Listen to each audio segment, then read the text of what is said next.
Welcome to the List Help videos. This video will show you how to search layers in LISTmap. Most LISTmap layers can be searched, allowing you to display or find specific features in a layer that belong to a category of interest or have a defined attribute value. The search function enables you to find a specific feature within a layer. For example, you could use the search layer function to find a specific Crown license where you happen to know the unique agreement ID.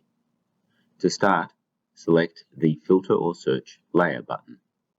In the Filter or Search Layer dialog box that appears, select the Advanced Query tab. Then select the field which contains the attribute value you want to search on.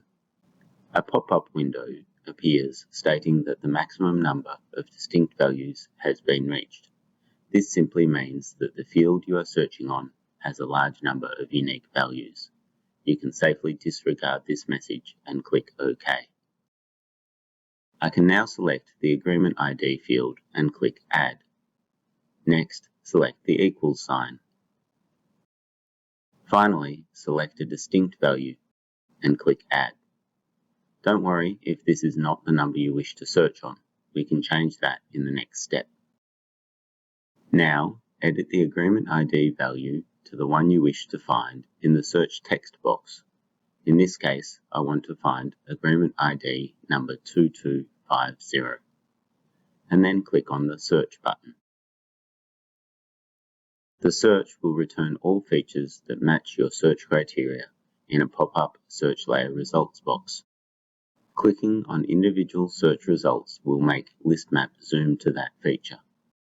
When you are finished reviewing your search results, simply click on the checkbox to close the search window. I hope this video has been helpful for you.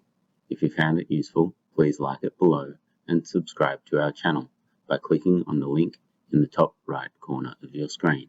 There are more videos and help resources available on the Land Information System Tasmania YouTube channel and the LIST website, or you can contact the Client Services Help Desk by phone or email.